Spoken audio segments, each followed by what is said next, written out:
Le vrai plan de Dieu qui est appelé la grâce, la loi, c'est les hommes par leur force qui cherchent à plaire à Dieu. La grâce, c'est Dieu habité en nous pour nous aider à lui plaire. La grâce, c'est le Saint-Esprit en quelqu'un. Quand le Saint-Esprit viendra, quand vous dites par exemple, je me suis brossé, votre but de prendre votre brosse à dents, votre but de prendre votre dentifrice, c'est de vous brosser ou c'est que vos dents soient propres? Avoir les dents propres. Donc, tant que les dents ne sont pas propres, vous continuez le mouvement. Le but, ce n'est pas de se brosser. Le but, c'est d'avoir les dents propres. Quand vous mangez, le but, c'est de goûter la nourriture, c'est d'être rassasié. Rassasié. Quand Jésus vient mourir, le but, c'est quoi? Repentez-vous, que chacun de vous soit baptisé pour le pardon de vos péchés, et vous recevrez le Saint-Esprit. Le but de la mort de Jésus, le but de tout ce que Jésus a fait, c'était que le Saint-Esprit habite en nous. Pas qu'on devienne des lecteurs. Et quand le Saint-Esprit habite en nous, selon 1 Corinthiens chapitre 2, personne ne sait ce qui concerne l'homme, si ce n'est l'esprit de l'homme qui est en lui. De même, personne ne connaît ce qui concerne Dieu, si ce n'est l'esprit de Dieu. Vérifions. Le but de la présence de l'œuvre de Jésus, c'est qu'on reçoive le Saint-Esprit. Et la présence du Saint-Esprit nous apporte quoi? Regardons ensemble.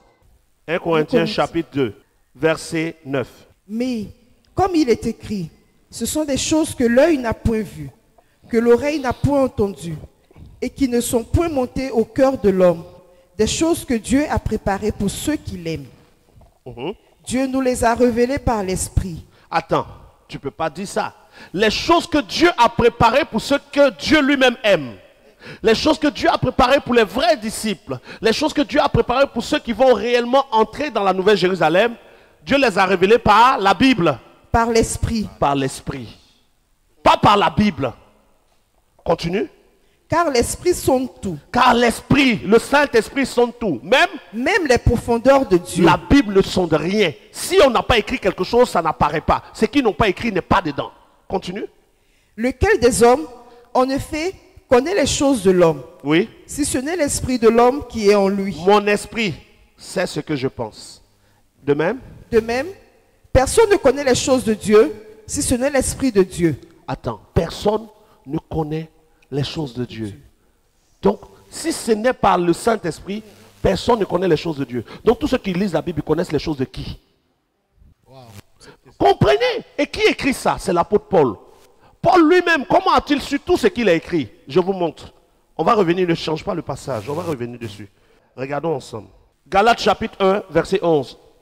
Voici ce que dit Paul. Je vous déclare, frères, que l'évangile qui a été annoncé par moi n'est pas de l'homme. L'évangile qu'il a annoncé est dans quoi? Romains, Corinthiens, Galates, Éphésiens, Thessaloniciens, tout ça c'est Paul. N'est pas de l'homme. Car, verset 12, je ne l'ai ni reçu, ni appris. Il n'est pas allé faire école théologique. Ni reçu, ni appris d'un homme. Parce qu'à l'école théologique, c'est un homme qui te forme. Mais par une révélation de Jésus-Christ. Paul n'a pas lu quelque chose. Il a entendu. Et il confirme 1 Corinthiens chapitre 2 verset 9 à 11 que nous avons lu tout à l'heure. Je relis 1 Corinthiens chapitre 2 verset 9 à 11. Il dit, mais comme il est écrit, ce sont des choses que l'oreille n'a point entendues. Que l'oreille n'a point entendu et qui ne sont point montées au cœur de l'homme. Des choses que Dieu a préparées pour ceux qu'il aime. Ah bon, Dieu a préparé des choses pour nous. Mais alors là, on sera béni. Comment est-ce que je vais recevoir ce que Dieu a préparé pour moi? Verset 10. Dieu nous les a révélés, pas par la Bible, par le Saint-Esprit. Celui donc qui n'entend pas la voix du Saint-Esprit, qui est la parole de Dieu, et qui lit la Bible, qui est un livre, ne reçoit rien ou reçoit des miettes et souffre sur cette terre. Dieu nous les a révélés, 1 Corinthiens chapitre 2 verset 10, par le Saint-Esprit. Car le Saint-Esprit sonde tout, même les profondeurs de Dieu. Verset 11, lequel des hommes, en effet, connaît les choses de l'homme, si ce n'est l'esprit de l'homme qui est en lui? C'est bien évidemment, chacun de nous sait ses pensées. De même, personne ne connaît les choses de Dieu, si ce n'est le Saint-Esprit. Or, verset 12, nous n'avons pas reçu l'esprit du monde, mais nous avons reçu l'esprit qui vient de Dieu, afin que nous sachions les choses que Dieu nous a données par grâce. La Bible ne nous dit pas ce que Dieu nous a donné. La Bible nous dit ce que Dieu a donné à d'autres avant nous. La Bible nous dit que Dieu a ressuscité Lazare par Jésus.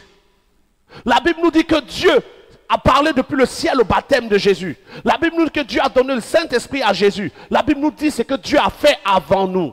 L'histoire est relatée. Mais nous ne sommes pas des gens qui allons vivre dans l'histoire. Parce que l'histoire de l'Afrique, il y a l'esclavage, mais nous ne sommes plus des esclaves.